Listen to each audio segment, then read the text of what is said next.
I've been practicing this all morning. I got the wrong button. Welcome to the Crypto Avenger YouTube channel. I'm Danny De Hek, aka the Crypto Ponzi Scheme Avenger. I woke up this morning and I watched an amazing video. And I said to Rob, you've nailed it. You've described the problem that we are all Satoshi members are going to have. And not only that, out of kindness...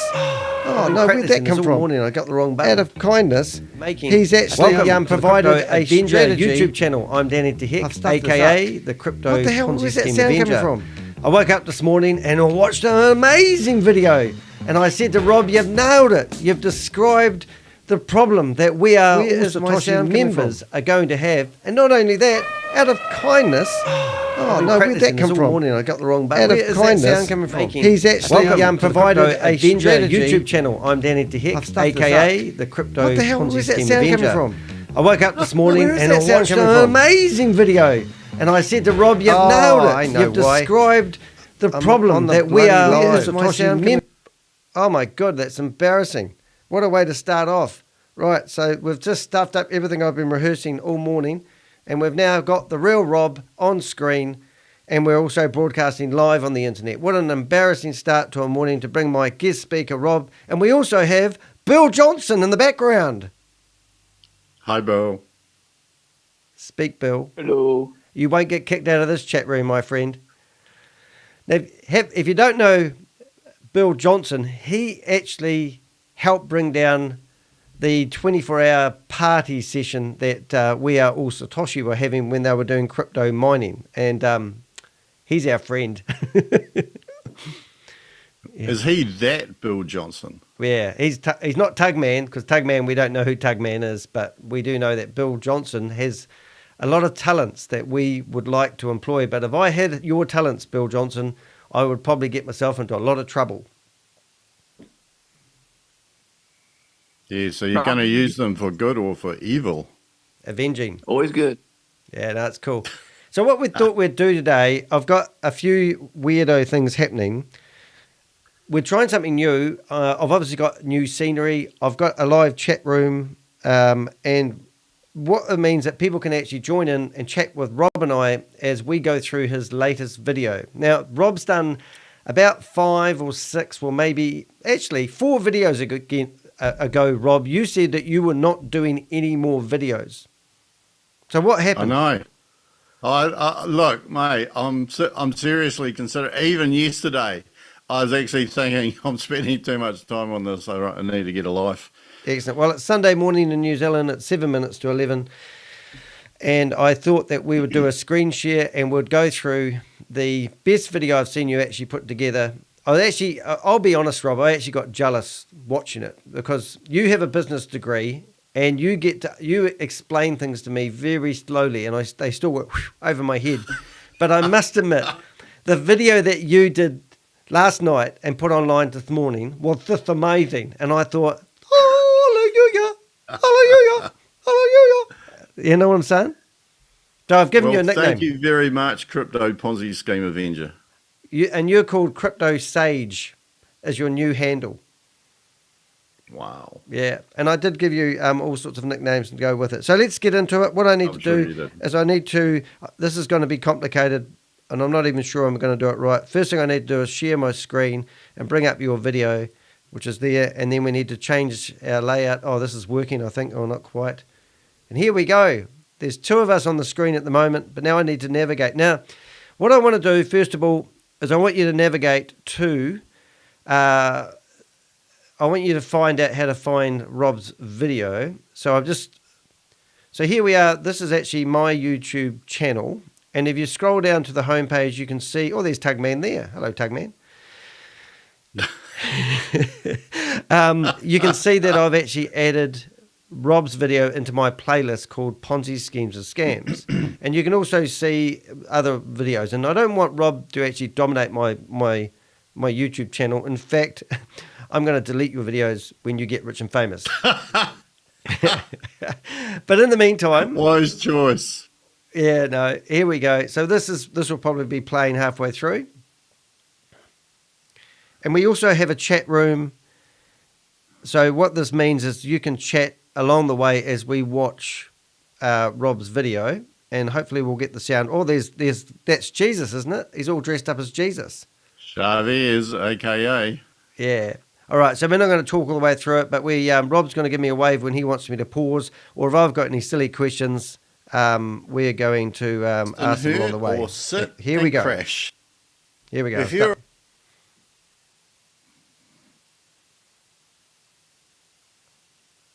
No sound now. I'm not very good at this, am I?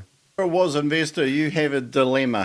Harvest and hurt or sit and crash. Harvesting has nothing to do with you making profit. Cost of mining is same. It will be uniform. Sell when you see a profit that you spend, let's say $100 to harvest. Now you are seeing you can sell your BTCC in $150. Sell it. So harvest every single day, every 8 hours, every 12 hours. I do want to. Oh my God, did I just do that? I've just stuffed up. Didn't take long, did it? I just want to say, did that lady actually looks like she's totally lost and bewildered, and she does not seem like she gets what he's talking about. Now, the ironic thing about that lady, I've been watching her in these meetings. She's in all of the meetings. So if she doesn't get it now, she'll never get it. What do you think, Sage? Yeah. And I think if you've been watching the Zooms for the last couple of days, Tammy and Gobi, who have been on most, if not all of the meetings as well, are asking some questions. And if they're making it up, they're sounding lost and confused, then they're really good at it, because they do sound lost and confused. Now, if you don't know CryptoSage very well, he is a public speaker trainer, and we do a bit of this sort of stuff together. Now, we have looked at many audiences and looked at their eyes, and when their eyes are looking watery and into the distance and not engaging, it normally means you've lost your audience and you have to try to get them back. And we're professional at having audiences like that in front of us. Unfortunately. Yeah, all right, let's carry on and let's look at that lady with the glassed over eyes. Okay? That's not going to change price. The value of the harvested rewards is just $50. Let's say half. It won't happen, but I'm telling you, because there is a lot of volatility right now. It will go 150, then swap. That's why you did it, isn't it? That's why you brought her up, because she was glazed over. I knew it. Yeah, I was having a look at her face and I thought, I thought that was a classic example of how most of the other people watching it would have felt. Yeah. If you don't harvest, then it will create a big backlog. You need big amount of money to harvest. If you're a WAAS investor, you have a dilemma. Harvest and hurt or sit and crash. This video is one that you might want to share to people who are invested or thinking of becoming invested. Now, I must say, before you get into your rant there, and this is very well clearly, we do really want this video to get to the screen. Now, Bill Johnson, you said that you were going to actually share this video in the chat room continuously when they're doing videos on promoting We Are All Satoshi. Is that correct? Is he gone? Bill Johnson? And that might have fallen asleep. And he's coming back. Because you were going to clean up your act. Instead of broadcasting Tugman, you're going to broadcast CryptoSage instead. That's correct. Yeah, that's good. We're impressed with Tugman, though. I've watched a lot of porn, and I've never seen anything like that before. That was actually, I woke up at 3 o'clock in the morning in a cold sweat. It was shocking, mate. Anyway, we'll carry on listening to Rob. I tell you what, he was so flexible. He was quite hard to edit the bits out. Yeah, and I was saying to Rob, he missed nothing. He had great eye contact. He was gestures. He had everything going for him as a porn star, that guy. And he had his audience riveted, I'll tell you that. Yeah, riveted. Yeah, and I've never seen anything like that. I still have flashbacks. And We Are All Satoshi, because we give a quick review of what has happened to date and some of the glaring holes in this project, which few if any, are asking about. But you need to ask if you're going to have any involvement and know exactly what it is that you're going to get involved in. So we will cover Sam Lee, ABC News, pardon me, Chavez, mining NFTs, connecting to nodes, Bullshock, BFuel, Tron, MetaMask, mining, support crew, deadlines, BTCC value or price. I've just got to say that I've been watching this probably just as much as you, maybe a little bit more, but all those things you just mentioned weren't introduced at the start. It's kind of like they've been tied in and then dragged along, and all of a sudden they're now all a bunch of a hippie festival that they just went along to listen to the concert, and now they're involved in everything, hook, line, and sinker. It's like a net that's been thrown over these people. I was actually thinking the same thing watching the Zoom this morning, that I think Chavez obviously knew exactly what he was going to do, but I think he either assumed that people knew most of what was coming up. You know, like, for example, that the big issue right now is BFuel, and a lot of people are shocked because of the amount of money, and they don't totally understand it. I don't even think I understand it. But that was just like added in as if, well, of course there's going to be BFuel. Well, of course it's going to be a lot of money. And I think the only person who knew that was Chavez, and everyone else is shocked, Bill shocked. And probably a few other things. This scheme is really starting to show its true colours, but you have to be looking very carefully to see them. The other day, mining started, and everyone seems to have forgotten just a few weeks ago about all of the schmozzle with Sam Lee. Who's Sam Lee, man? Well, before you, Danny, I don't think anybody had heard of Sam Lee. Oh, I've only been going after him for the last... Tabletop. Come on. 2 years I've been after that bastard. Oh, can't say bastard on here. No, he's gone a bit quiet lately. And also, since we've interviewed May Samavu, she seems to have gone quiet. Something to do with not having a visa to be in Dubai. And also I found her son Andrew's phone number, and I'd been ringing him, but he won't answer me. And he also is living in Dubai with no travel visa. And since then, she's now been crying at me. They're all in Dubai? Hey? They're all in Dubai. Chavez, I heard from an anonymous source, is also in Dubai. Yeah, well, he was visiting Dubai when they had I always call it the round table, but it's actually the square table. Satoshi square table. And his parents' house is in Pudong, India. I love you, mate. I really like the way you investigate stuff. Yeah. Can you tell me the lotto numbers for Saturday night? Yeah. I got to keep those for myself. Brilliant. I like Bill Johnson. Johnson is quite a funny name, though, isn't it, for somebody who was using Tugman? Just saying. Yeah. So anyway, I haven't heard from Sam for a while, but he was, obviously, you put a link to the ABC News article that was featuring him in a good way on last Tuesday night. And I got a photo in there as well. Did you notice that? Did you? Did you not scroll down and read the text underneath? That was my video. I hacked in. I should have read the article. I just looked at the pictures. Anyway, back to Rob. You got your mouth open in this one, Rob. And VAV. Oh, there it is. And their money disappearing.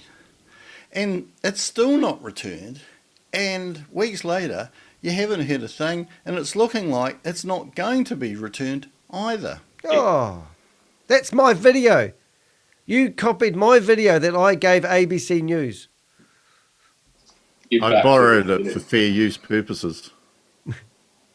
Why do I have people around me? Because you're lucky. That's because even when everything goes wrong, things still go right for me. I love that. Because it's always someone else's fault. Let's be clear. From a legal standpoint, it's always someone else's fault. Sam Lee, of course, was why many decided to sign up for We Are All Satoshi. Despite the terrible performance Sam Lee has had from all accounts, he was portrayed as a billionaire who was a leader in the cryptocurrency industry, having advised governments, although we don't know what governments and we don't really know what his advice was. And apparently he made billions running large companies, but we don't know what he made his money on or what those large companies were. However, just the other day, ABC ran an expose on Sam Lee and his performance, or lack of, with Blockchain Global in Australia, which has seen investors left with combined losses of maybe as high as $50 million. Please see the link below if you want to watch that. Do the withdrawals on video. Now I want to Let interrupt everyone here have their money. because I've actually been telling people for the last 2 years that Sam Lee fled Australia. And at the time, I think it was only like 27,000 or 27 million. And then the liquidators have come out and said it's estimated well over $50 million gone missing. And and there was very little information on the internet on it at all. But they did a pretty good story, I must admit, because there was a laptop that theoretically was stolen that I thought had all the money in it. But there was actually only $5,000 in a crypto wallet that was locked in that theoretically lost laptop. So it wasn't even all the money. So it's quite interesting. That story is actually a good roundup. But Sam came out just before that video and actually did a Dear John letter basically telling people he had to put his company into liquidation, which is quite interesting because theoretically he claimed it was $40 million. I don't know how he knows that figure. And also when he claimed he was a billionaire, a $40 million company going bankrupt shouldn't really... Oh, sorry, I said millionaire. I get mixed up between millionaires and billionaires. But he claimed to be a billionaire, and now he's claiming that because of a $40 million debt, he had to put his company into liquidation. Anyway, I just want to add that in there. Firstly, let's be clear.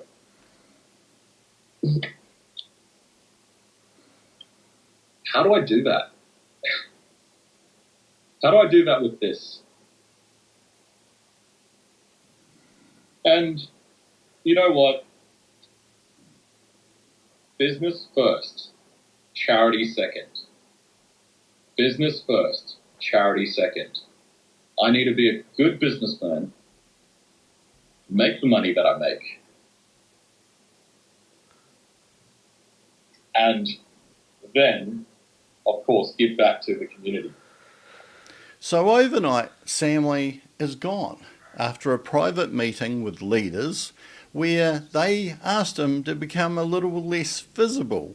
They thought that he was saying too much and maybe not encouraging the community. And it was replaced by Chavez, who basically came from nowhere, walked in. Now maybe he's the owner. He's definitely the self-declared CEO. He's head of the tech team, which Sam Lee had said was his domain.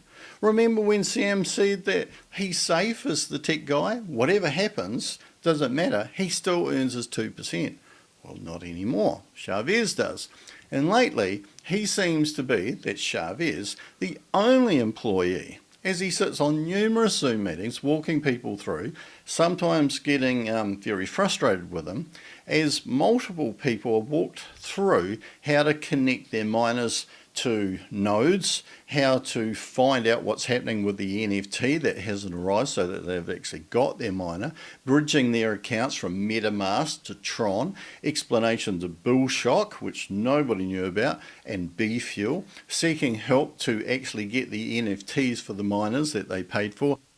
Sorry, just in the middle of your explanation there, did I see a fly go Oh, you did. Yeah. You did. And wait for this. Okay. You try to be as professional as you can, you know, like you buy flash cameras and all this, but sometimes this here Oh, you can't. Oh, yeah. is your best. Your best. Right. And this is a paid promotion, everybody. This is Raid Fly It's got- Spray. Oh, I couldn't believe it because Rob did a video once of him trying to kill a fly while he was on air. It was friggin' hilarious. So, yeah, he did a slow-mo of the fly going right past his nose. And I can't believe you used great self-control then. Well done. I didn't see that one, but on an earlier one, you could see two flies went around like that. Yeah, Goodness, probably because he imagine how many flies fly around Carl Miller's place. Oh, that's a different story. All right. And many other issues besides. So where's the team? After weeks, where are the support workers? I think I mean, I know you're going to explain it, but I want to have my 2 cents worth here too.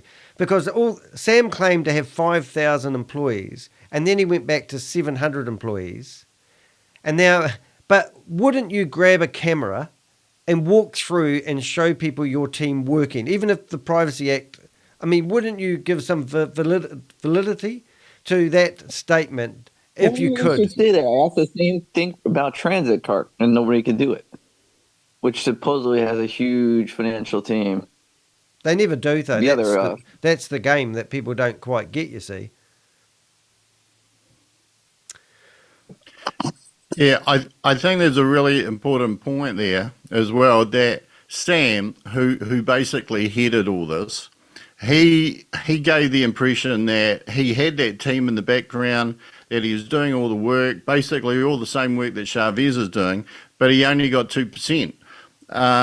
Nowadays, we don't know what's happening with the money. So you got the money coming in from the miners, you got the money that's coming in from the subscriptions, which I assume they paid for, and you got the money coming in from BFuel.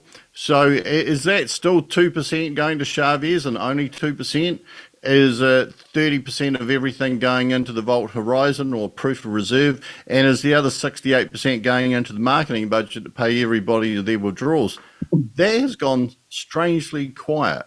And I'm just curious that if I was involved, I would want to know what's going on, because has Chavez got enough money to pay for everything?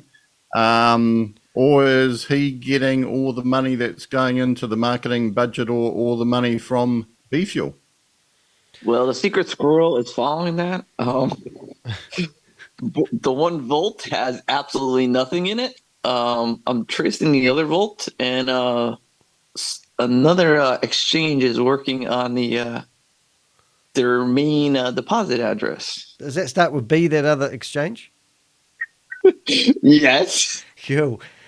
Interesting stuff, because the other one too is we worked out that if the proof of reserve had $4.2 million in it, that meant the money that had come in so far to date would be $14 million, which we worked out that would mean that, well, now Chavez's team was actually Sam Lee's team, have only ever been paid, I think, $280,000 for handling all the tech.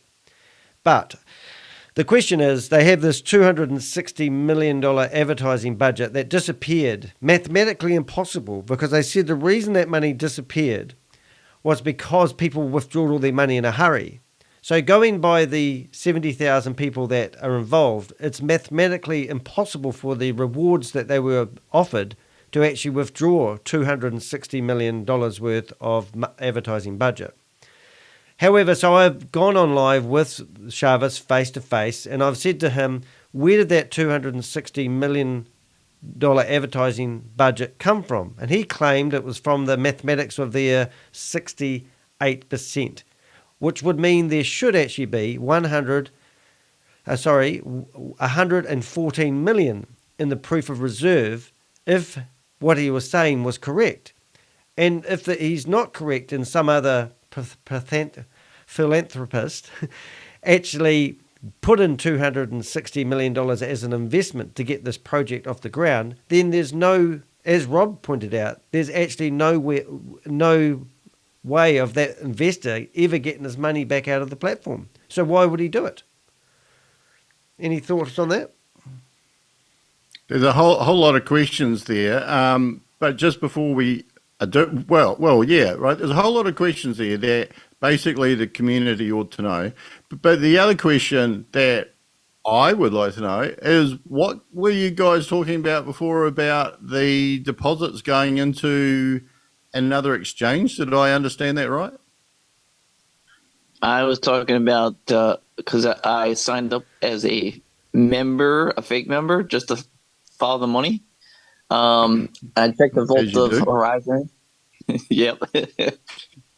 The one Vault that has no money in it at all, and I'm tracing the other where the money went, because I'm seeing large withdrawals like of 9 Bitcoin, 5 Bitcoin. So I'm tracing those money to trace it to the individual wallet that it went to.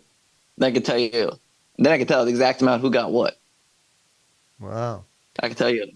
Carl got this. Lucky got this. Tammy got this. And I love that Tammy's in USA because she's definitely going to go to jail. Oh, evil laughter. Don't we love this?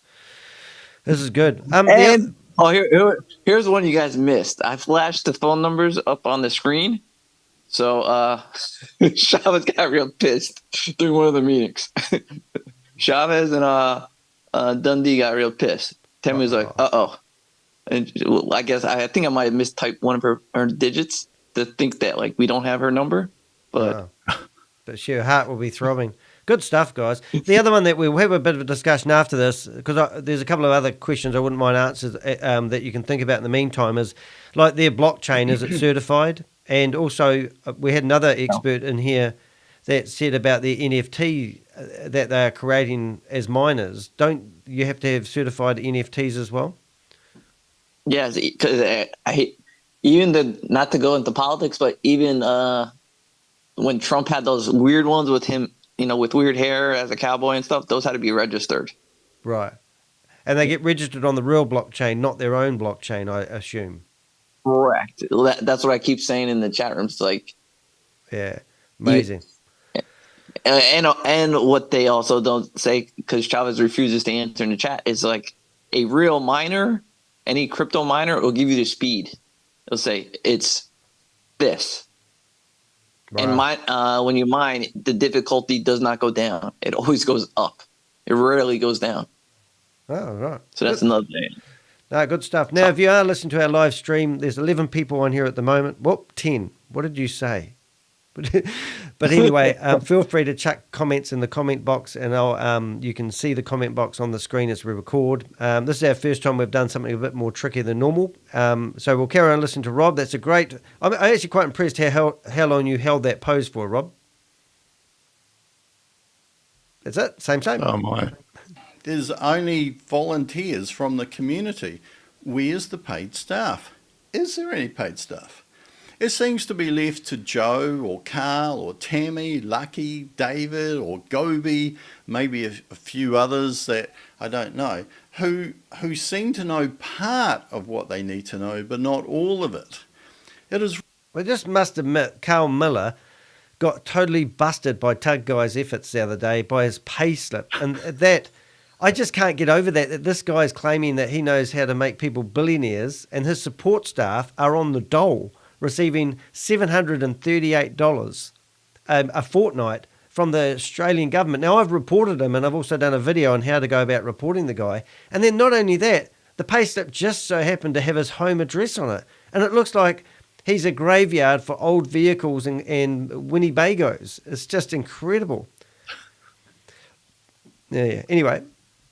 Really confusing just watching from the outside. So I can only imagine what it must be like to be involved directly and having all of your money at stake.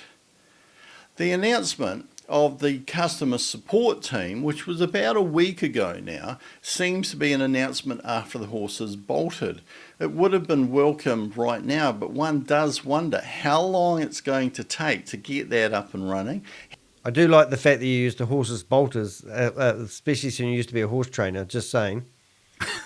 How's Chavez going to have the time to train them? And will we are all Satoshi actually survive the wait? So finally mining started a few days late. Most deadlines are actually late. They're missed now. But there's a lot of promises about everything's going to come up, and there's all these new things that are coming. So mining started, and of course you would have heard for the first time, or maybe you missed it and are hearing it for the first time now, that those mining sooner get proportionally more than those mining later. And this is important because what you miss out on by not having your miner or not being able to link to your node, which is your mining machine, what you miss out on, you can never really make up. But as we have seen since, or as we have heard, that this really is the least of your problems. You paid $50 for your miner, and I shouldn't laugh because this is serious. Serious stuff, and Rob. Apparently there's between 22,000 and 37 miners, depending on who you listen to, whether it's Chavez or Gobi. So there's a lot of miners. There are 50 coins released every 10 minutes, and those are divided by all of the activated and mining miners. That's a total of 7,200 coins released each day. Now, in order to get your share, you need to have linked to your node. Otherwise, no mining is going to happen. But you also needed to be activated as well. And it was initially inconceivable that anyone would not activate their miner. But that was before bill shock and BFuel came into our vocabulary at We Are All Satoshi.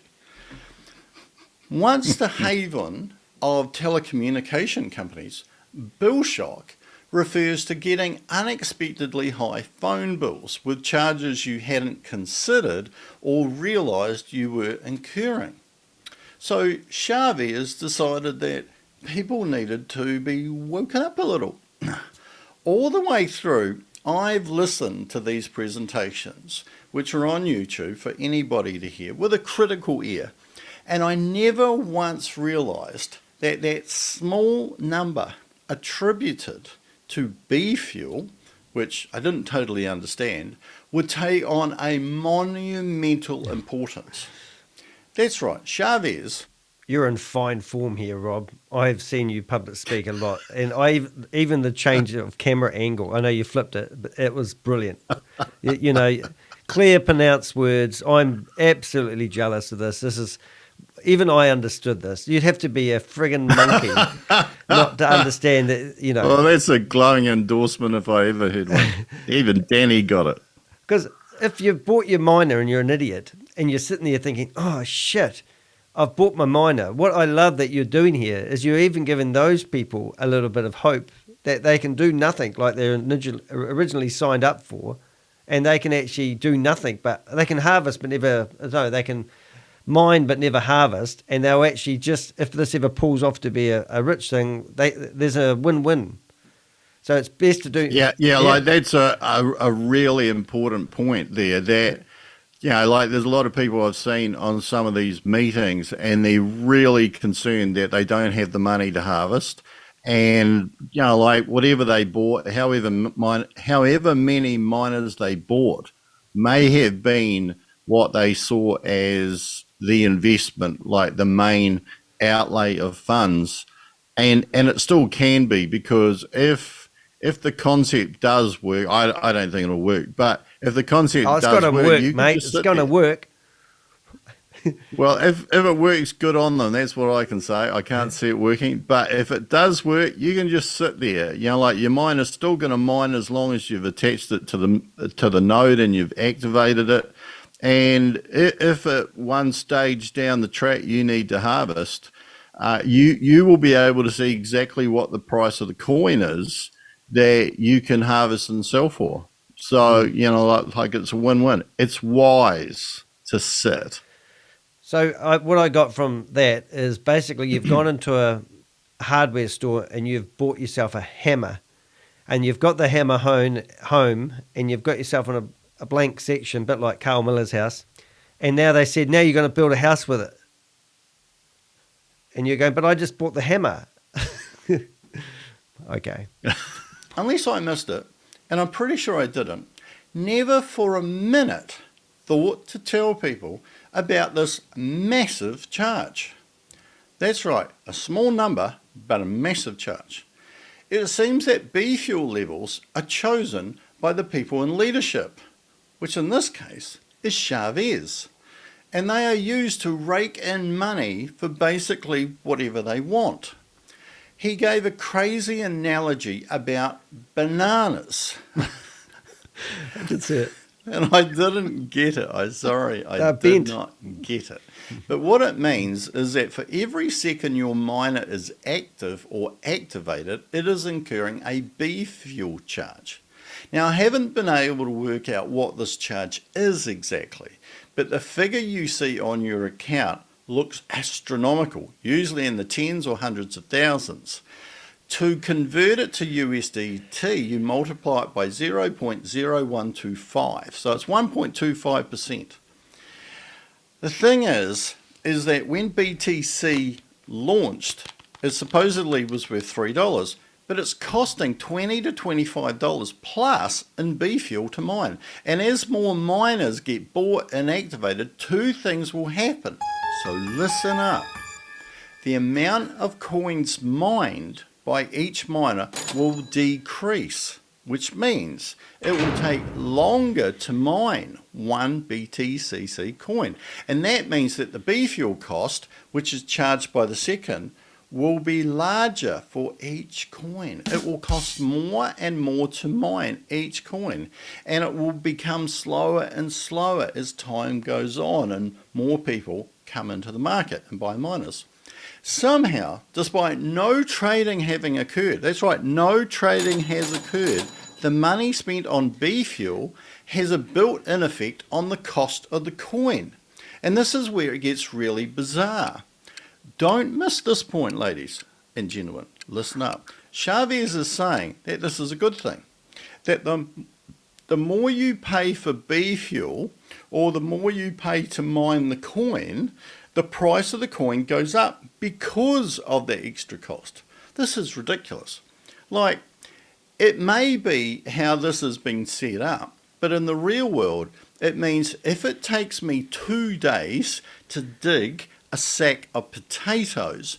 I love this analogy. It was really good because I like potatoes and I like roast spuds, and this was brilliant. Let's carry on. I can charge 2 days worth of labour for the potatoes. Like, people will pay that. Makes Even sense. if last year I could dig a sack of potatoes in 1 day and was charging them essentially half the price. But it also means that if next year I dig a sack of potatoes in 1 hour, that I can drop the price proportionately too. If you aren't following this, it's okay. It's confusing. Oh, thank God. But it means that Chavez's entire philosophy for investing in BTCC is based on the misguided belief that the more expensive something is to produce, the more people will pay for it. And that's when the penny dropped for me, mate. Because all of a sudden I realised this might be a scam. And they might be just trying to get people to buy mining packages. And it is a Ponzi scheme. But they've created this elaborate product. So in some ways, it's quite exciting to see them go through all this trouble. They must truly believe that they have got something to sell to people who are glazed over. Yeah, like, it is actually really interesting because at the beginning you thought it was the subscriptions, and then it became the mining packages, but now it becomes the BFuel. Now, just a clarification here is that my understanding is that BFuel cost is set by Chavez, who set it up. Now, I don't totally know that, but you would hope that that's how it's been done, because if this is a standard mining charge, how come all of those other coins that are on the market that are a matter of cents, how would they even exist? Because no one would have even mined any of them if in the first week or so it was going to cost so much for the BFuel to harvest them, and you knew that the trading price was so low. Now, like, for example, Bitcoin 2.0, the actual Bitcoin 2.0, which was released, I think, in July this year, only released at 36 cents. So if BFuel for that was the same cost as BTCC, then no one would have ever harvested any of the coins. Yeah. Bill Johnson just came up with a good valid point. And he said, why don't we call Chavez? Yeah, you'd ask him. Well, all of these people have got an opportunity on your videos or my videos to show us where we've made mistakes, and I'm quite open. In fact, on this video. We're calling Chavez as we speak. Come on, Chavez. You got this. Hi, everyone. That's a green screen. It was your idea, Bill Johnson.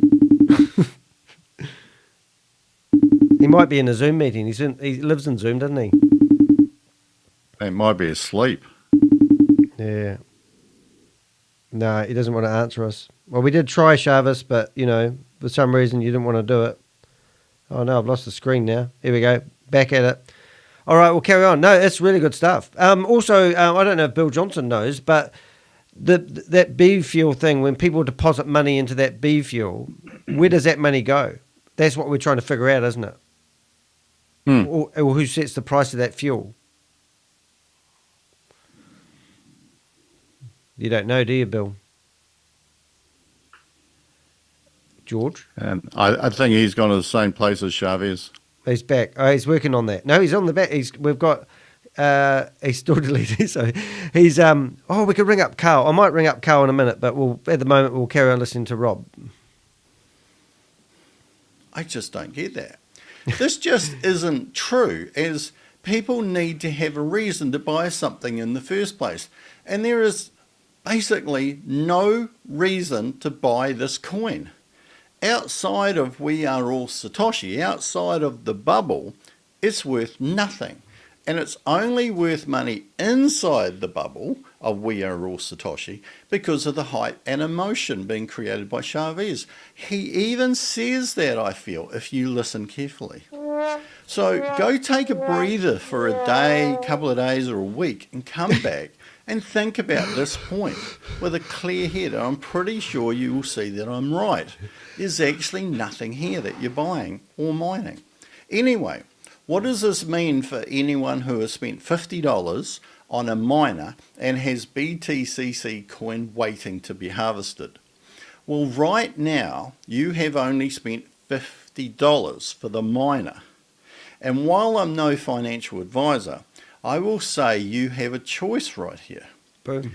You could admit you made a mistake or play it really cautious and spend nothing. Or you could start harvesting every day. Now, this is the key to the video. So do you want to reiterate what you just said, or should we just keep playing? I know you explained it brilliantly in the video, but this is the video of the video. Yeah, I think if what Chavez has said all along, that this is going to run the same way as Bitcoin, if you came into Bitcoin at the same stage as you're involved in BTCC, you would never sell your coins. That's like the key thing. You would never sell your coins. Instead, if you saw coins quite cheap, you would probably start buying them. But you definitely never sell your coins. So if you're mining and this takes off like Bitcoin, even if you've got one miner, you're going to do really, really well. Maybe not for another 10 years. But he's pushing harvesting, but he is yet to really say what the advantage in harvesting and spending your money now is. Yeah. Yeah. I get it. To put another way, thank you. if you've got money in your bank right now, your money can stay in your bank and you can spend not one more cent on We Are All Satoshi. You've got your miner, you're mining coins. No one can take those coins away from you. You can harvest at any time. Just let it run. Yep. No, I get that. That makes sense. Having a miner really means you have rights to whatever amount of coin is showing in your account. But you can't do anything with it. You kind of don't own it until you harvest it, like you can't sell it. It's on their blockchain, isn't it? So they could shut their blockchain down and everyone will lose everything. Is that something we've missed as well? Oh, look, there's so many things that... The thing that I find really interesting, and I really shouldn't find this interesting, but each time you come back on another Zoom call, you learn about another 5 or 10% that you didn't know before, but you end up with another 5% or 10% of questions that you didn't think they asked before. And it's like none of this is being explained ahead of time. It's only when somebody asks the question. Because you stopped doing these videos 4 or 5 videos ago, but every time you watch a video of theirs, you come up with a whole lot of anomalies, as that's the best word. But yeah, Bill just said in the chat box, that is correct. If they shut down their blockchain, everyone loses everything. I mean, so you really have to trust that their technology, for example, I would assume you have to trust that their blockchain is certified, that the blockchain is stable to stay there, because all this time and energy that everyone's putting into this, and also the money they're piling into BFuel to, I think, and also I'm just going to say something stupid here. The reason why Chavis wants them to obviously harvest is so that they can sell the coin, so they can have some value stuck on the value of these coins. Because at the moment, the value of these coins is only as good as somebody who's prepared to purchase them. And if no one knows about this... Well, that's an interesting point, because when this was launched, it was $3. But before any trading occurred, and I don't think anybody's been trading in it yet. Like, I haven't heard of anybody selling a coin or purchasing a coin. I've heard of people harvesting a coin. But before any trading occurred, which is normally has to happen for anything to move up or down, the price of the coin had gone up. So it seemed to be that the price of the coin was somehow linked to BFuel. One other side point, which I will mention, which isn't relevant, but it is relevant. If you go to the We Are All Satoshi YouTube channel, they've actually deleted all the videos with Sam in it. So yes. Yep. So they are going after fresh blood here. So if you haven't done the due diligence, then you need to start watching my videos if you want to go through them all.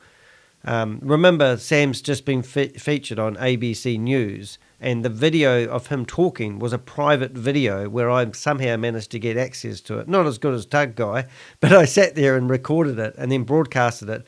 The day that video was put on air by myself, we never ever saw Sam Lee again in another We Are All Satoshi video, because that just turned him inside out. And it actually, literally, he said in that video, which no one's played, the part where he says, we can just keep producing scams as long as I get my 2%, and then he's going to use the money that people made from it to start up a legitimate opportunity. So there's no way in hell that these guys think that they're running anything legitimate.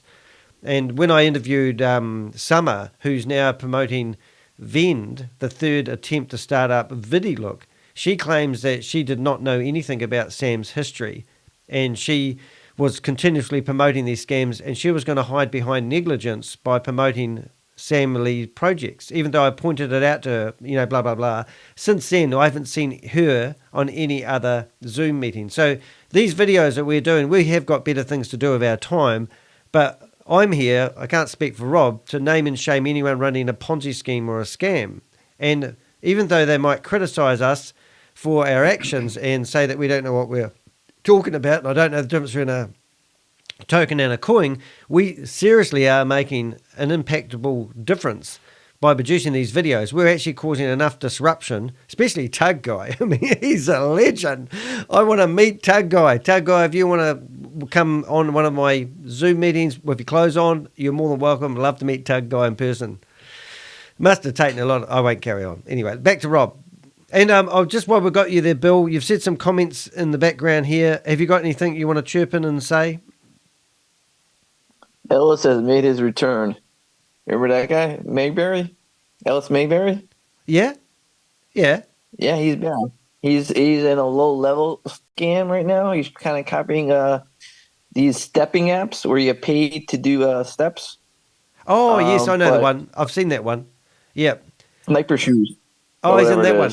I started investigating that one. It was quite interesting. That's a wee bit like VidiLook, where they were going to make the thing that when you walk, you earn rewards. And there's like these hamster wheels, you got to pay like $100 to get the membership to get your shoes or something like that. So it's like... Yeah. Oh, my God. All right, back to Rob. I know what app he's trying to rip off. He's trying to rip off, there's an app called Cash Walk where you actually get paid for walking and you get the rewards. Right. But you don't have to pay in. There's a difference. but you do see ads. So that's where the real revenue is coming on the other websites. So the great thing about Alice Maybury is I literally got I hope I say it right, but a constable or a policeman in his area. They've already got an investigation going on him, and he contacted me and said that if I could provide him the names of the people that had been scammed by him, there was an active investigation. So that was quite neat, because that's sort of how I've always been telling people to fight these guys. Go after your sponsor. But a deputy is the guy I was looking off. He was investigating him because they wanted to press charges against him. So even though we might want to take out... What was that? I might have his phone number because I was in the sniper shoes. I was like, I can't understand, this app's not working. I've got everything of his, mate. Give me a call. I've got his home address, mate. I've got his phone number. I've even got what shoe size he is. But, you know, if you want any information on him, anybody watching these videos, let me know. I have a database. All right, back to Rob. So you could accumulate coin and it won't cost you anything, like you've spent the miner and it's just going to mine, all right? It won't cost you anything and you can just sit. But if you want to harvest it because maybe you want to sell it, then you start paying money. You've got to pay that BFuel. And there's a lot of money you have to pay over and above your initial outlay for that miner. What's the advantages in doing this? Well, it depends whether you think this coin actually has got value going forward. If you don't think it has, I don't, and others I know don't either, then just sit. Just sit. Let the miner mine the coin, all right? Gives you options. But if you do think it has value, then the longer you wait, the more each successive coin is likely to cost you to mine. But should you harvest now? Well, you don't have to. You could wait and see where the price goes. Wouldn't that be wise? I love that. That is so cool. So your $50, is like now a lotto ticket. But start mining, but never harvest. And if it does go to the $1 billion stage where remember Sam Lee telling everyone in that room, the 55, they're all going to be made billionaires. So if it goes there, then you'll be able to afford to harvest, right? Yeah, and even on one of the Zoom meetings the other day, I think I saw, is that somebody made a comment along the lines of, we're all going to be millionaires, etc., etc. Like, I can't see from a personal point of view any advantage in harvesting every day. Like, there could be an advantage overall from the community to harvest every day, might improve the liquidity and stuff like that. But I do want to point out, I've never said any of these things are scams. I pull back from that. What I do is I listen to the information that's delivered, and I try to critically think about what questions would I ask to get enough information to know properly what I'm getting into. But also, probably more crucially, do these people know enough to rightfully sell subscriptions or miners to other people who haven't got into it yet? That's the key thing. Like, if you're going to rope in your family and friends, are you absolutely sure this is a good thing for them to be in? Yeah, and I think that is a question that many people never asked anybody who introduced things to it. Do you want to have that? And this is what this lady Samar said to me. She said, how can I get on there and name and shame people who are just investing in crypto that they truly believe in? And I said, because it's not you guys who are just doing the investing, it's your friends and family and the people that you're introducing it into who aren't as versed about these opportunities as you claim to be. And I said, so... Yeah, you're making a great point there. Like, if I decided to subscribe to We Are All Satoshi or Hyperverse, Hypernation, We Global, whatever, good on me. And if the guy next door wanted to do it, and my next door neighbor, whatever, good on them. That's up to them. It's it's free world. Yeah. But it's when you're going to sell it to somebody else, and either you haven't asked all the questions that you should have, so you're ignorantly selling it, or you're just leaving out a few inconvenient points when you're selling it because you're just thinking about the referral bonus. Yep. That's the ethical side. Yeah, and people don't realize that, but we've been following this since Hyperverse, and Hyperverse was paying out 52% of the money that went into the platform for the membership fees was getting paid to the people, the downline, or the people promoting it. So then, even if this was an ethical business opportunity, the working capital of your investment was only 48%, which is just ridiculous. Yeah, anybody who'd sat down and pulled out a calculator and thought, okay, well, if $1 comes into this business and 52 cents of it are going to be paid as referral bonuses to other people, there's only 48 cents left to produce a 2 times or 3 times. So that 48 cents had to produce $2 or $3 as a return. No business in the world can do that, except maybe one of the cartels in Colombia. And they did have a good product, though, there, Rob. In Colombia, apparently. I've never tested it myself, but they tell me it's I'm fantastic. talking about the metaverse, the hype. Remember? We've got sorry, that one too. Yeah. And we've really seen the metaverse take off, haven't we? Yeah, and I remember Facebook, they had, I think they invested $11 billion into building their version of the metaverse, who started this big caper, and then they just, about 8 months ago, laid off, I think, 11,000 staff because they didn't have the uptake that they were hoping to get. So if that much money's been thrown in it already and they've had to lay off 11,000 staff, then you really have to think, how can a lot of these companies, well, we don't even know the team behind these companies, and they even this one hasn't got a metaverse, but that was what actually everyone was going for with Hyperverse, is the fact that they were going to go to the metaverse and they'll be able to sell and buy real estate, and that's how they're going to make back all this money. But after they started selling these memberships, no one ever talked about the metaverse again. Yeah, it's all derivatives you can't see, intangible things, and I like real things. But it sounds good though, eh? Sounds fantastic. The more people who harvest, the more supply of coin there is. But I can't see how this affects the price, but apparently it does. Because it should only affect the price if you harvest and then do something with it, like selling it. But changes it anyway. Because harvesting isn't selling the coin. It's merely paying the amount that we or Satoshi are charging you for the BFuel to have your miner mining. So there's no date, as far as I know, when you have to pay that money. Just whenever you choose to harvest or take control and do something with the coin. And if you aren't going to sell the coin, then there's no advantage to harvesting. But let's listen to what Chavez has to say about it all. Jesus. So we got less people here, otherwise Chavez will all night. Yeah, please explain everyone. Harvesting has nothing to do with you making profit. It has a cost that you have paid against mining BTCC. You will get upside on the price of the value of BTCC, not the cost of mining. Cost of mining is same. It will be uniform.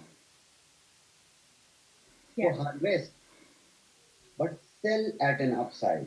Don't be scared, okay? Sell when you see a profit that you spend, let's say $100 to harvest. Now you are seeing you can sell your BTCC in $150. Sell it.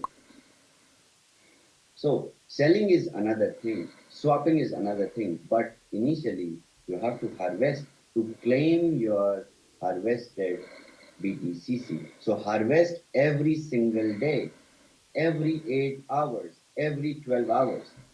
Okay? That's not going to change anything.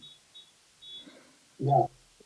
Sorry, where's the marketplace? Has anyone actually harvesters and any of these coins on the market for sale at the moment, and has any of them sold, is what I'm thinking. I have not heard of any coin that's sold. They have only talked about, from what I've heard, they've only talked about harvesting. And one of the interesting things here is that they talk about harvesting and selling and profiting profiting interchangeably. So the other day, Shavi has talked Tammy through harvesting some coins, and I can't remember how many, but they worked out that when she had harvested, that the price, right, the current price at that time when she harvested was 30% plus higher than the cost of the BFuel that she needed to pay for to harvest. But there was no talk that she had actually sold the coins. There's no talk that she had actually received money. So, and of course, what Xavier says just in that clip just then is that he says that there's no relationship between harvesting and profit. So you're harvesting, which basically means you paid the bill for the mining of the BTCC. That's it. It means there's no liability attached to the coin. You own the coin, and that's it. So you can do with it what you want. When you're mining it and you haven't harvested it, you can only use the coin, like sell the coin, swap the coin, once you've paid the BFuel cost. But you don't have to pay, and again, there's no advantage unless you're going to sell and actually harvesting and paying that BFuel right now. I'm just, last Sunday morning I got 20 texts from people because Shavis was taunting me. It might have been the Sunday before that, taunting me to come on to the Zoom meeting and answer a few questions. I got to ask them some smashy questions. Anyway, those same people that text me, I'm now texting them back asking to watch us live. So hopefully those people, we've got 16 people in the live chat at the moment, so that's well done, watching us live. Thank you very much. Yeah, and if those people have got questions, then fire away, because, you know, I'm here to work out how this thing works. I'm here to uncover the truth. That's why I'm suggesting people should ask questions so that they can actually make informed decisions, because right now the truth is coming out piecemeal, and people can't make informed decisions. And I'm really surprised that the leaders aren't asking questions. And of course, on today's Zoom, Xavier says, thank you to all the people who asked silly questions. And what he was basically getting at is that you may think your question is a silly question, but actually if you ask it and Xavier's or someone else answers it, then everybody else may have had the same silly question, so everybody learns. Well, listen to Danny's videos, listen to my videos. Listen to mine first. Listen to the Zoom meetings, come up with your own questions and go and ask them on a meeting so everybody knows, or come ask them here, or tell us. You know, inform everybody. Chavez has given you permission. I'm going through, Roy Kanacha, I'm just inviting him to come in here. I've got Yvonne Murray. I'm just going through. I'm like what do you call I don't know. Every time I get a phone number, I put it in a database, and then I keep it. I add them to my contacts. So I'm just busting for one of. Oh, how about I'm right now inviting Andrew Yang, which is Summer's son. He will like coming along. I got a bill for my cell phone texting. I got $30 worth of texting costs. Did you get bill shock? Yeah, but I'm looking for a fuel I can buy that's cheap to run my cell phone now. Is that the sort of style? Yeah. All right, so we've got about 10 minutes left, so let's carry on listening to Rob, and I'll keep texting people. We've still got 16 people in the chat room, so hopefully we'll get a few more in a minute, and hopefully we're going to start asking some decent questions, and we'll do a bit of a talk afterwards. Sometimes when you will harvest at $100, and that very moment you will see the price, the value of the harvested rewards is just $50. Oh. Let's say half. It won't happen, but I'm telling you, because there is a lot of volatility right now. So even if it is $50 worth of asset that you are harvesting for $100, it will go 150, then swap. That there is a massive point, okay? And just in case anybody misses it missed what Chavez was saying or missed the point because I didn't explain it very well on this video or whatever. He's basically saying that sometimes if you had one BTCC, you could harvest. Right. Yep. And it was going to cost you $100 in BFuel to harvest it.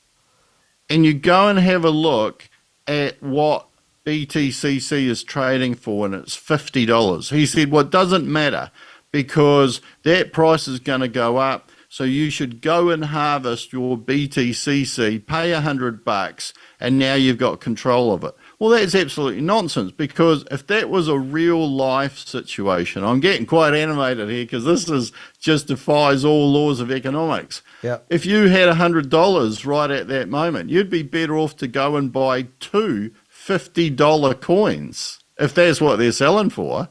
Yes. Because you're spending $100, but you're getting 2 coins. If you go and pay your BFuel, you're spending $100 and getting 1 coin. So that's what's fundamentally wrong with what Chavez has said right there. What he's actually saying is throw your money into the wind because you're going to be rich anyway. So use all the money you've got in your pocket, in your wallet, to create hype, because that's what he's asking to do.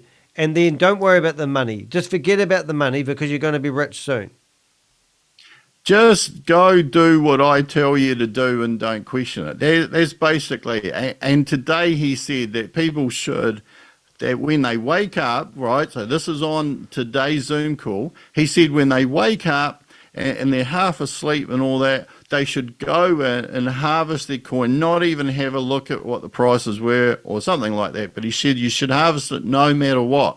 And you think, well, who's benefiting there? Yeah. And he keeps on telling you what to do, but he doesn't give you a reason to do it. Like this is where it's just nuts, because even if you were mining and you haven't harvested, if you thought that coins that people were selling were cheap, you'd be better off to spend the money that you could be spending on BFuel. You'd be better off spending it actually buying more coins if you believe they're good value. Yeah. Just some comments. Bill Johnson's actually in the chat room now. He had a link of a video where a lady he was in there chatting to her, and she was, I've forgotten how to say it actually. What was she doing? She was going to do legal action against him for crashing her private Zoom meeting. Remember I played that one? And then, is this the lady who answered the phone? Was he on the phone or something? Oh, it was a Zoom meeting. And then the next thing, she wanted to know the name of his boss and who he worked for, because she was going to put in a legal complaint about his actions, about him crashing her Zoom meeting promoting a Ponzi scheme. It was frigging crack up. Hey, I lost our way on your video here. So hopefully if we double up, we might have to fast forward, but I clicked the wrong button. I'm not very good at doing this shit yet. Harvest BTCC. So harvest every single day. We hear this? Every 8 hours, every 12 hours. Okay? Okay. That's not going to change anything. Your wallet? Yeah, it's like Chavez is like if somebody, sorry, apologies. Sometimes when you will harvest at $100, yeah, and that very moment you will see the price, the value of the harvested rewards is just $50. Mm-hmm. Let's say half. It won't happen, but I'm telling you, because there is a lot of volatility right now. So even if it is $50 worth of asset that you are harvesting for $100, it will go 150, then swap. So harvesting should be adopted as a habit of every miner. What's a habit? Harvest. If you don't harvest, then it will create a big backlog. You need a big amount of money to harvest. Have to get the plumber in. But the big backlog was the only reason he gave, but who cares if you're one trader? Giving you an up. Yeah, so the backlog sounds like, so who's the plumbers here? Who's going to flush this out? Is it the Crypto Ponzi Scheme Avenger and the CryptoSage? Do you reckon we can flush out this backlog? Just delete their blockchain? I think the thinking behind this is that if people aren't harvesting and they're not paying for their BFuel, that there's not enough money going around in the system and it will all fall over. But he hasn't said that, but that's what it sounds to be. That's what he feels. That's what I feel he's implying. Right. You obviously don't watch Judge Judy. You can't actually say what he feels and what he thinks because she would tell you. I know, it's hearsay. It's hearsay. Yeah. Hey, Chavez, like take the witness stand. All right, give us your opinion. We've got 19 people in the chat. We're gonna hit a new high. I have had 35 once, but 19 people is fantastic. 18 people now. Who left? Goodness me. All right. Oh. Outside, you can ask money from anyone. The moment we will start accepting deposits, you will receive every day fund as an upline to harvest and give your downline some BTCC because they're getting 10% off. Oh, that sounds very good. Okay? So this will be the scenario. So it's clear now. Okay, thank you. I'm leaving. Yeah, go to Lucky's room. She has no idea, that girl. Get your questions answered. Okay, so there's a lot of points that come out of that video, and I'm going to address them one by one. The first is that the cost of mining stays the same. Well, the cost of mining per second stays the same. But as there's more and more miners, and as it takes longer to mine an entire coin or parts of a coin, then the cost per coin does actually go up. So that's the first thing. So what he says is a little bit misleading. He says, sell when you see a profit. Well, of course. So if you've harvested it, you have to harvest it to be able to sell it. And obviously you wouldn't want to sell something that you bought high at a low price. You'd only want to sell it when it goes high. But of course, other people have to be wanting to pay a higher price in order that cost has actually gone up. That may not happen. Third point, he says, harvest claim every 8 to 12 hours. Well, the only advantage in this is that you would be paying a small amount of money every 8 to 12 hours in order to harvest it, right? But of course, that's money that you don't have to spend. Now, if you're kind of hard up, there's no advantage to actually harvesting that. In fact, there's no advantage full stop, because if you're mining the coin and it's sitting in your account, it can never go because you have the rights to it. Okay, so you have the rights on it when it's sitting in your account. The only advantage, unless they delete the blockchain, harvesting gives. It's actually interesting hearing me talk and hearing my brain work. Is that perhaps the best way of simply explaining this is that if a coin is for sale from someone else, you can buy it from them. If you pay the BFuel, you are buying your own coin, which means you can either buy your own coin that you've mined by paying the BFuel or buy someone else's, right? So that's probably the simplest way. Which is lower? If the coin that you can buy that someone else is selling is lower than what you can buy your own one for by paying the BFuel, buy someone else's. That would make economic sense. Yes. Did you do a business degree? One day.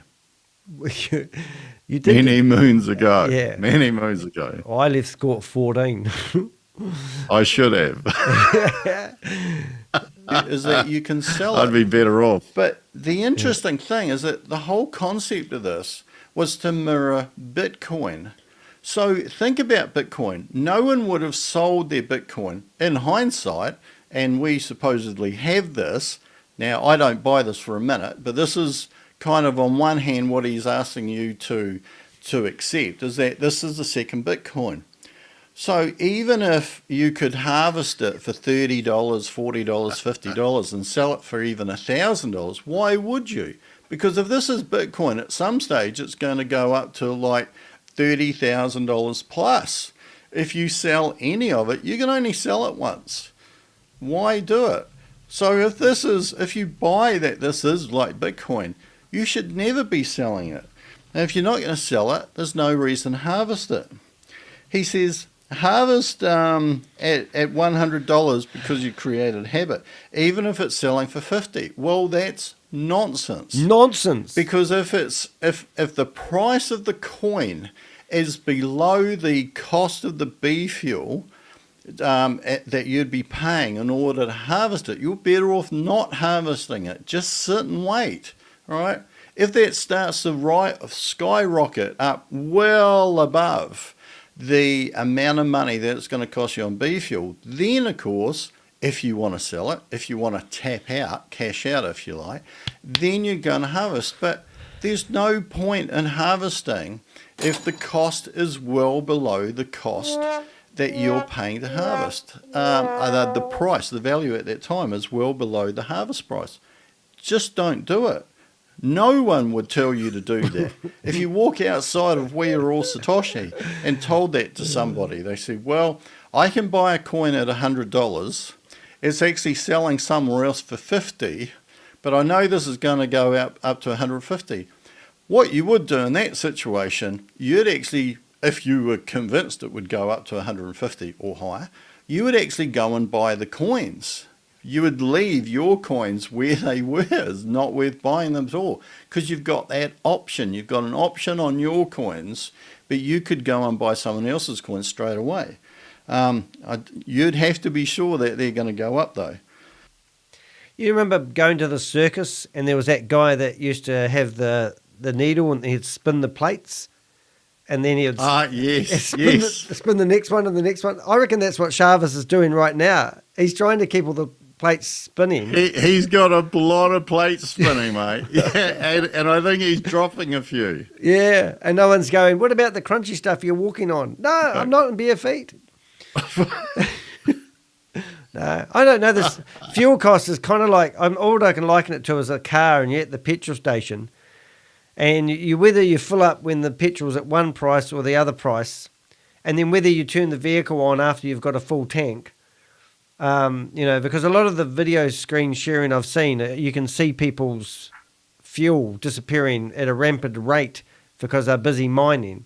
And I think they must sit there and their heart must throb as they're looking at the negative. Because when you're investing, because this is all about investment opportunity for them, you don't want to see disappearing funds in the back end. So that must be horrifying for people that have truly believed this was hallelujah.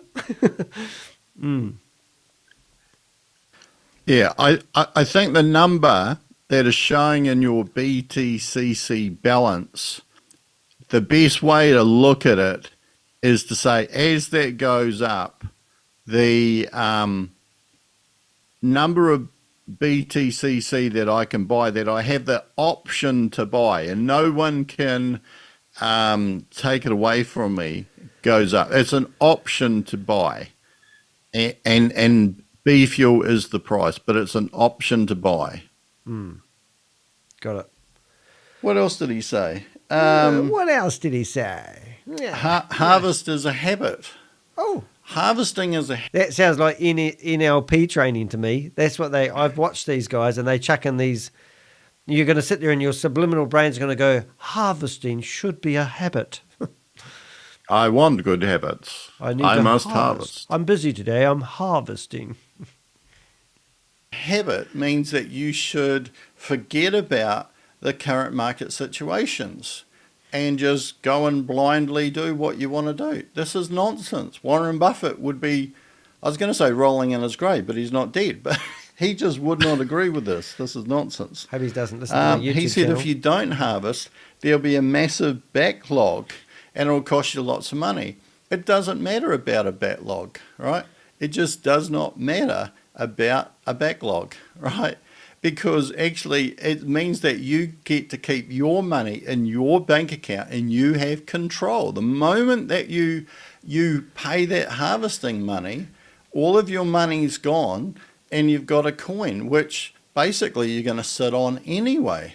So keep your own money in your own account, earn some interest with that, maybe take advantage of other investment opportunities. Just sit there. Just let the mining do its work. Not that I believe that these prices are going to go up, but either way, there's no advantage here to harvest. And the last one is he talks about affiliate income. And of course, if you're roping other people in, you're going to earn some money there. You need to be absolutely sure that this is a good investment before you encourage anybody else to come in.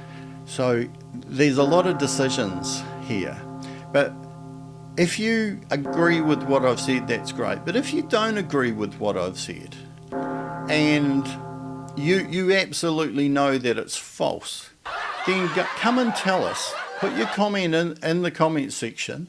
I'm not going to shoot you down, because we're really interested to hear what you have to say. Have we got it wrong? I'm pretty sure I haven't. But if I have, I'm open to that possibility. Put them in the comments so other people can have a look and digest whatever you've said. But if you're listening to me or anybody else who's talking about we're all Satoshi and they've got questions, go on these calls and ask Chavez or Tammy or whoever else and say, well, I heard the other day that there's this strategy. Oh, like you should leave your money in. You should leave your coins there, not harvest them, etc. Whatever it was that you take from this video, go and ask those questions. And if you get an answer that contradicts what I've said, bring it back. And I'll tell you what, if I'm absolutely wrong, if you can prove in the comment section that I'm absolutely wrong, I'm going to take all my videos down. Don't, Rob. So it's a win-win. But please listen. And before you invest more money or pay more money into this, just sit back and think. Maybe take a couple of days or a week or two and just watch. Because this should, if this is all as Chavez says, very volatile at the moment, but it's going to calm down, just watch. Just watch and see what happens. So as always, if you got any value from this video, then please hit the like button. Please subscribe to my channel for more videos. We try to get these out every 1 or 2 days on WAAS because I find it just really fascinating. And whatever you put your money in, happy investing. But remember, you don't have to make a snap decision. Just take a few days, take a week, sit back, watch, and see where the market takes you. Bye for now. Brilliant video, Rob. Now, what I want you to do, now I've linked that video on my playlist for Ponzi schemes and scams. Now, this is Rob's homepage. Now, if you didn't know this, Rob actually is a stutterer and I'm dyslexic. So we get together every now and again and do a podcast. Now, I'll probably publish this as a podcast if I get around to it as well. But his YouTube channel is all about stuttering. So, but if you click on videos, you can see that Rob's actually got distracted from stuttering videos and started doing WhatsApp videos. So why Rob's here, I want Rob to do a little bit of a summary of each of the videos that he's obviously just done. That was Rob doing a wee dance in front of the camera, but he did a video 2 days ago. And please do subscribe and also hit the thumbs up of the videos because it will help get Rob's videos out there. So what was this video about, Sir Rob? Which one, sir? Well, the BFuel burns WAAS. This was done 2 days ago. Yeah, look, all of the videos apart from the first one, which was a review of We Are All Satoshi, all of the videos are basically the current event that's been happening in WAAS or We Are All Satoshi. So the BFuel, and I found it quite interesting that people have come in, they've been sitting in this community for quite a while, they think they know where it's going, and then there's a change of direction. And what amazes me is that Chavez, Tammy or whoever can come up with something new, and they have, just as things change or it evolves, and the community just pivot and just go on in that other direction. When BFuel came up, I'd been following these Zoom meetings. I'd never heard that was going to be like the major thing, and of course right now it is the major thing. So BFuel burns WAAS because, man, that must have taken you like a hit on the head with a sledgehammer when you totally weren't expecting it. So that's what that video was about. The one before that, that's Tugman makes his cameo appearance on the Zoom meeting, the 24-hour Zoom meeting. I thought that was priceless. I know that's completely inappropriate, but I will say, as I was explaining before, because Tugman is so flexible, that like you had to kind of make the star go bigger and bigger depending on where the frame was what was happening in frame. But yeah, that was really funny.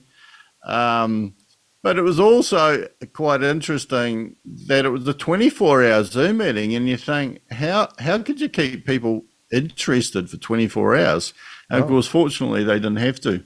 The one before that, 25,000 reasons. Oh, that was quite, I don't think you was quite on form on that one, but you did give 25,000 reasons. And in the summary on that, what I got from it, there's 25,000 other crypto coins that are ahead of this coin that is claiming it's going to be the next Bitcoin. Oh, well, the interesting thing on that, Danny, is that when Sam Lee was talking about this, he was referring to it as Bitcoin 2 or Bitcoin 2.0 in particular, because I can remember seeing that on a screen. So I thought this was actually Bitcoin 2.0, but Bitcoin 2.0 already exists, launched in July, 36 cents, and thing is now trading at like 4.3. So it plummeted almost immediately. But back then, yeah, I thought BTCC and Bitcoin 2.0 were the same thing. And remember Mr. Satoshi, who was coming on those meetings as like the wise guru, Chavez's advisor. Where's he gone? Oh, it must be Sam Lee. He must have been Sam Lee then. Mr. H. Hey, interesting enough, what is this coin going to be called then? Because it slipped my mind because so it's not Bitcoin 2. So is it going to be called WAAS coin? Well, apparently it's Bitcoin code, isn't it? But then I tried to, where this gets really weird is that you watch a video, you go online, you Google something, and it comes up with something completely different to what they're talking about, yet it's using exactly the same terminology. Like I think if you Google Bitcoin code, it comes up with something completely different, definitely not a coin. Yeah. That was you trying to play around with stuff. I think that was you trying to promote one of your videos as a short, but you got carried away. So I'm not even going to let you explain what that one is. But this one here was good. Yeah. Look, to be perfectly honest, anybody watching these videos, Danny is a tech tycoon. What could you call Danny? He's a guy fascinated in tech. So he plays around with so many things. The poor computer's going, I think I can, I can, but sometimes I can't. And so everything falls over. But Danny will wake up next day and have another go at something new. But I do the same thing when I'm editing videos because I just love it. I think it's my hobby. Look at the arms waving in that one. One of those in there was about all of the delays that are happening and that everything gets pushed back. So mining was delayed. Yeah, that's right. And that's got the photo of Chavez in there where he was trying a hat on one of the Zoom calls. And one before that was dead. I actually made a prediction in this that I think would fall over in the next 4 to 5 weeks, I think it was. I'm still not convinced that's not true. Yeah, well, don't underestimate what you think because the whole "we are all Satoshi" thing. Oh, you did a voice thing. I did. I see you got a problem with JOB in there. You need to go back and edit your title. That's because you use voice recognition and it put a space in it. You look at that title. Where's that? It's in the title. You'll just need to go edit it, and it'll be a space. What you did, you probably use voice recognition to put the title in there because I get them all the time because I use it all the time. Oh, very good. Yeah. The thing about the whole "we are all Satoshi" thing is actually been going just over 4 months. So I sit here and try to make sense of all this, and also not only that, it's had a change of owner. It's lost $260 million going by what they claim. It was burning 65 million a month. I think that was right, roundabout. Yeah, 65 million a month was being burnt. And then they have no money, and now they're claiming they're going to start up again. Incredible. Anyway. Yeah, and I think that one there, that was makes no sense. When you hear what Chavez is saying, when you heard what Sam Lee was saying, if you could make any sense at all of what Sam Lee was saying, when you hear about statements like 30% of all investments going into the proof of reserve guarantees everything, you think, well, that's complete nonsense. Basically, everything that you hear about this doesn't, like, there's always a hole in there. And, you know, like, if those holes can be filled up, if I was Chavez or Sam or whatever, I would be filling them up so that people who were selling this to friends and family would have absolute confidence in the program, the project. Yeah. This was your first video you did on WAAS Satoshi. It's a review on what you just heard and what you discovered. Am I correct on that? Yeah, and it would just be essentially the same thing. I would have listened to a few videos and just tried to critically think about what was said, what wasn't said, and deduce what I think that meant.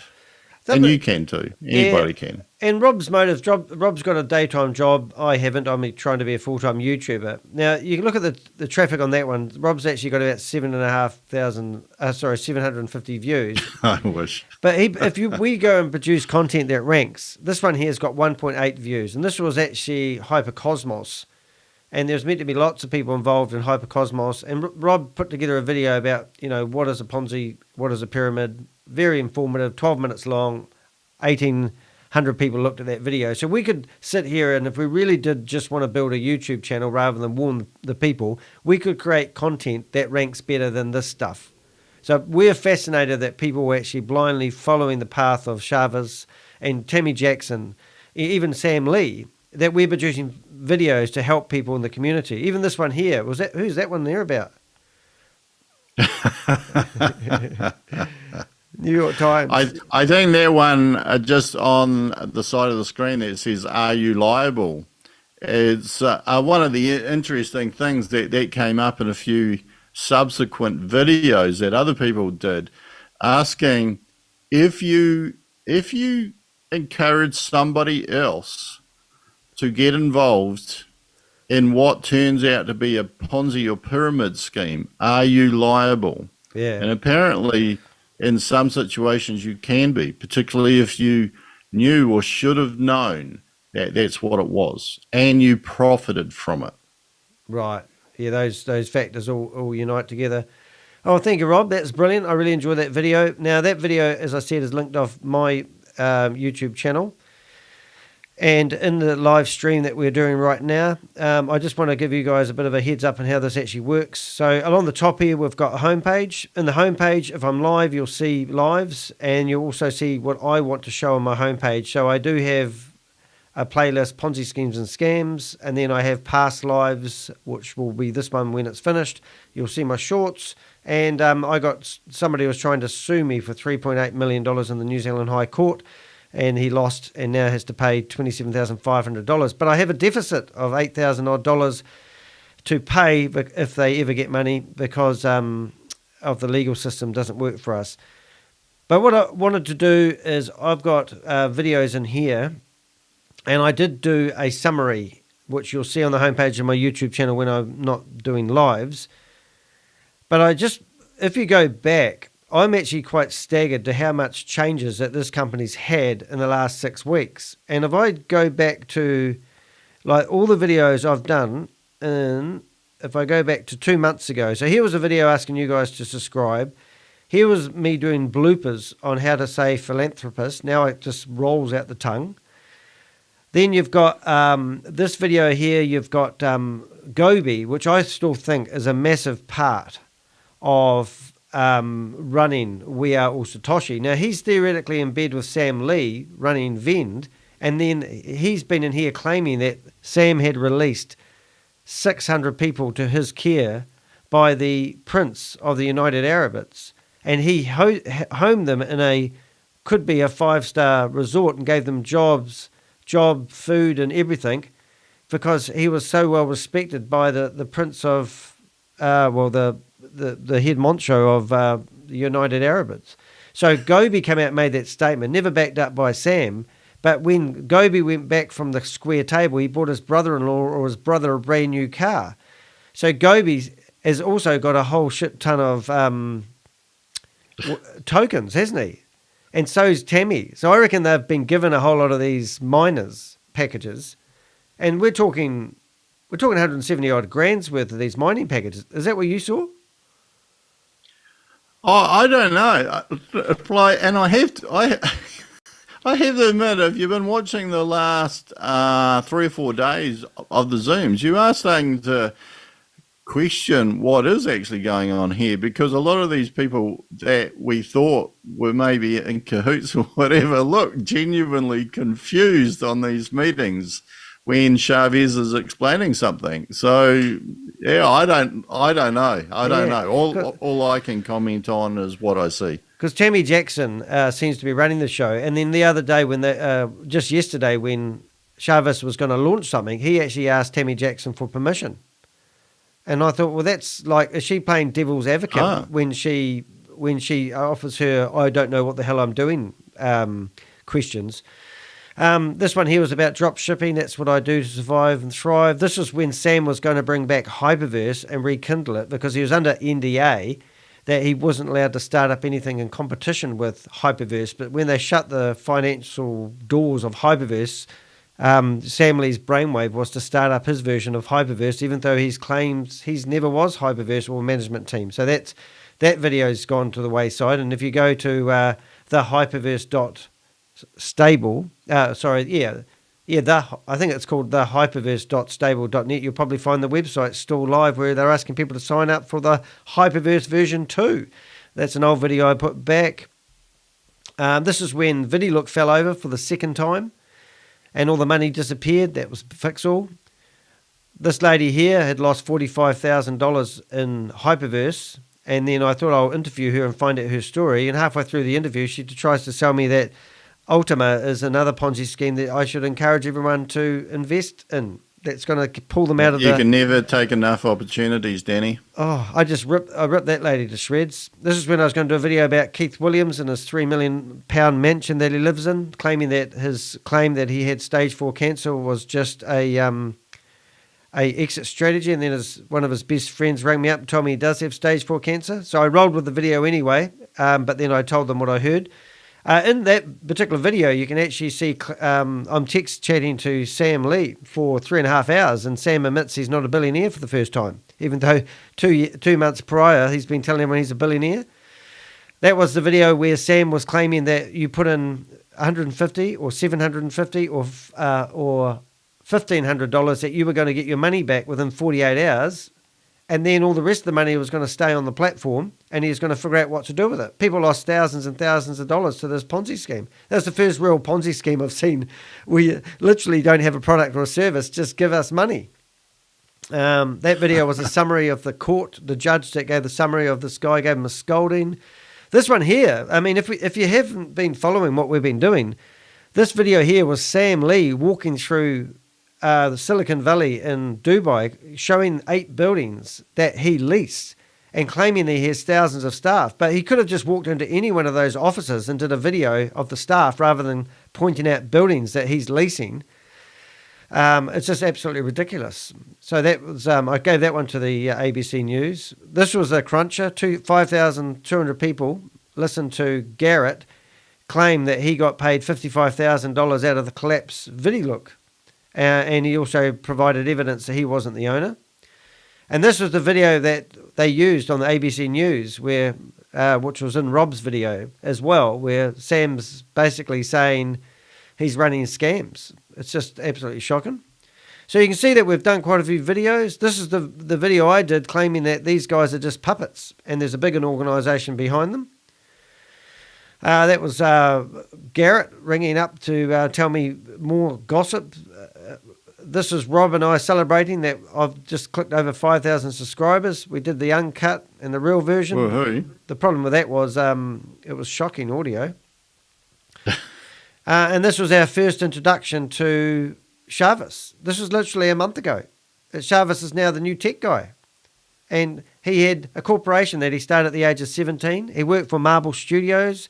He believed that there's AI that every single person in the world is using at the moment that was developed by his company. And now here he is running shitty Ponzi scheme Zoom meetings, trying to educate people how to make a few dollars, getting 2% of the rewards. It's just freaking pathetic. Sam, well, if you didn't know, Sam was married, but Sam also had 4 mistresses. Since then, a 5th mistress has come out. She was going to go over to Dubai and live with him in November. And she sent me a message saying I saved her life. And she sent me a whole lot of evidence about Sam and photos and the like. This was funny. Remember this one? Reverend Morris? Is that? Oh, yes. Yes. Haven't seen him since. No, he hung up on him. And he said, why don't you liquidate the Volta Reserve and give us 30% of our money back? Yep. Yeah, because there's a sister in his congregation that can't pay her bills. And she was making $1,000 a fortnight out of WAAS or Satoshi, obviously by promoting it. And that's how these guys make their money. Who cares of the crypto? Lady here lost $90,000. Her advisor was Carl Miller. And she'd paid $1,800 to a crypto recovery agency who put her $110,000, yes, $20,000 more, into a platform, which was actually a WordPress website. And I rang him up and talked to him for half an hour, recorded all that. But he was asking her for another $1,800 to get the money transferred off the fake crypto platform. Who the fuck is Alice? But it's not the same Alice, spelt different. I got told off for that a few times, but I was just making fun. But he was with Brenda Chunder. Brenda Chunder bought in $640 million for Hyperverse, and then he'd signed up a lady for $5,300, claiming that she was going to get $30,000 back in 18 months if she invested in his opportunity. And then I was disgusted by this video because even though we got some good information from Garrett was now starting his own Ponzi scheme, and it was just ridiculous. Premium futures, haven't heard anything about that again. And this one disgusts me as well. We've got Roy Konacha, I think I'm saying that wrong, but he's basically claiming that he's got over 3,000 people that are going to pay him $15 each to help fight Sam Lee, all the schemes, and he's going to start up a class action lawsuit. But then in one breath he's saying he wants a show of hands for people that are going to pay him $15 each. But the stupid thing about that is he was going to invest that $15 each and possibly get a return for people. So I don't know how that works. Have you heard any more about that? No, I've got a video that I was going to do, but it's a week old now, but I still might do it. But he did have a follow-up on it. It was just ridiculous. This is theoretically Jarvis's real name, but he claims that he'll give me $10,000 if I find his real name on his birth certificate, because he's hiding. But remember, a guy that goes by the name of Jarvis is running a multi-million billion-dollar company, but when they tried to remove one of my videos, you have to fill out your real name, because otherwise YouTube won't have a bar of it. And that's the name he used. But when I searched for him, I couldn't find him anywhere. But in this particular video, I actually talk about human trafficking, and there was an article where they're talking about 4 countries, Cambodia, India, Thailand, and United Arab Emirates, where they're actually now not doing these phone scams, but they're actually doing these friggin' internet scams. Yep, we know what that is. We talked about, we did an interview together. Rob and I often get together. This time we've got a bit of a different format. But this was filmed at 1 o'clock in the morning. And what we were actually...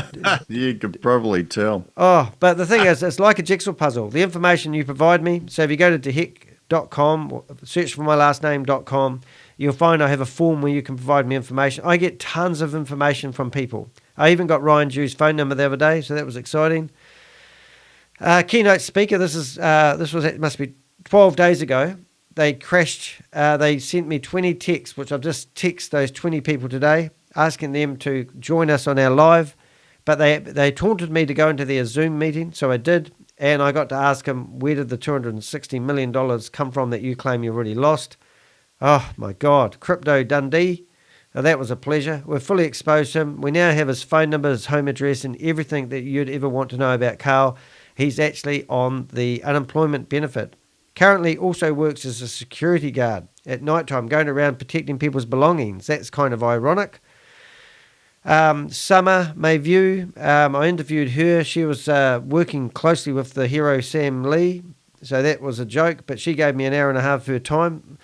Clayton Ford, well, these guys are, even though they promote one Ponzi scheme, they jump out of the fire straight into another one. If you look at that photo there, you can actually see an iconic photo of Clayton Ford, Brenda Chunder, Keith Williams, and Sam Lee. Now, Sam claims he's innocent and he's not. Here they are in Dubai. Now, if you don't know, that Clayton Ford brought in $300 million for Hyperverse, Brenda Chunder brought in $640 million for Hyperverse, and Keith Williams, well, I reckon it would go into the billions. But there's Sam Lee amongst three scammers who is innocent. This was a laugh. This video was a guy that goes by the name of Hugh J. Now, he's a cartoonist, and he said that he got commissioned by Summer to produce cartoons showing Sam had been painted in a bad light, but then obviously painted in a good light with the cartoons, and he never got paid his last amount of money. But what was interesting about that, Gobi was paying Sam's bills. So that would show that Gobi has a financial interest in what Sam is doing. So you could, and also what we got from Summer, my Summer Vu, is she's actually living in Dubai in an apartment that Sam was paying the rent for. Now, she cried out to me basically saying that she has got no money left, all her credit cards are maxed out. And then, so she's on the bones of her ass, but she's working for Sam. So it could actually be the three Musketeers at the end. Gobi, Sam, and not Chavez, what do you call it? Summer. And this was me relaunching your video, Rob, which was 400, I got 402 views. So we really do value when people like and share our videos and all that sort of stuff. That was basically it. That's a summary of what I've just done again. Helen's digital backdrops. And if you look at the backdrops that you see Rob and I talking on at the moment, you can see these are all provided by Helen. And then I stumbled across a nice meeting. I didn't have a chance to switch out the backdrop, but I stumbled across a nice Zoom meeting with the Napoleon people. And now I'm in the management team and we're helping them talk about getting their thing. And obviously there's Tugman, Tammy Jackson's horrific look on her face. That's basically it, really. So that's my YouTube channel. I'm going to stop the share of that. I'm going to go back to the podcast mode. Hopefully this will work at the same time.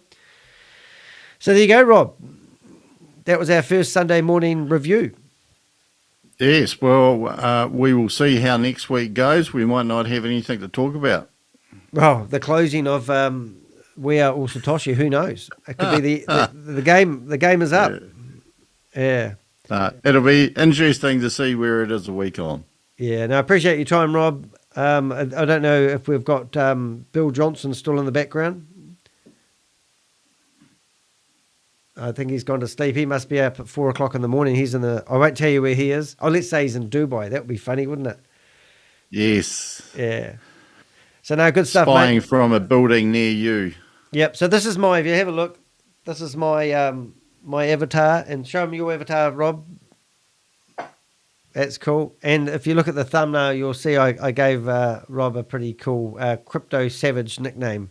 He's the critical thinker, and he've explained it really well. And I hope people watch that video. Obviously, if you're watching this live, chuck into Rob's channel. Make sure you do subscribe to his channel. Make his channel work. And also make a comment. Prove that I'm wrong so I can stop doing the videos and take them all down. There you go. Yeah, that's true. If we're wrong, if I'm wrong, I mean, I don't care if I'm wrong or right. I have a slightly different strategy. I just love standing in front of judges saying that he's a scammer judge. He's a scammer. He doesn't have a real job. But Rob, he really does think about what he says. I don't. But just say it, man. No, it's cool. All right, Rob, you're a legend. All right, I'll call it quits. All right, I appreciate the opportunity, Daniel. Yep. And I'll see you next time. Let's see what the next week brings. We'll try and do this next Sunday if it works out for us. All right. Thanks, Rob. I'll let you fade out. Take care, guys, and happy investing. All right. And I'm just going to switch into another screen and do a conclusion of a conclusion. Bye. See you, mate. Well, that was the week that was, but bigger style. That was the video that was. So thank you very much for looking and listening. We actually got up to nearly 20 people in the chat room, and we did get some pretty cool chats going along the way. So no doubt you watched this when it wasn't actually live, and thank you for that. Do remember you can support the channel by buying us a cup of coffee. You'll find a link in the About Us section. Click on About Us, you'll see Buy Me a Cup of Coffee. Or underneath this video, there is a thanks button, and you can donate as little as $2, and that helps me keep my YouTube going. I support myself currently by doing drop shipping. I don't think I quite got up to 80 hours this week. I actually took a bit of time off. But it's been quite a good week. But sometimes we do these, what we call marathons. Now, Rob has spent a lot of time over the last week. I think he's done 4 videos in the last 10 days. A lot of work and energy, time and thinking goes into producing these videos. Rob's formula is a little bit different than mine. He actually prepares a speech and uses a teleprompter, and that means he's very precise in his thinking, and he really does think deep. So if you are involved in WAAS or Satoshi and you bought yourself a mining package, by all means, sit on it. Start mining, but never do the harvesting. That would make sense, and that's a simple solution. So don't throw it away. And if it ever does get to be the same as Bitcoin, then who knows? Bitcoin started from something, and look at it now. It's gone up and down like a roller coaster, but it's still the most stable digital coin on the market today. Right, so I'm Danny De Hek, aka the Crypto Ponzi Scheme Avenger. Thank you for tuning in and watching our live today. You have a great day, stay safe, and don't invest in anything that you don't understand. It truly is that simple. Thanks, guys. Bye.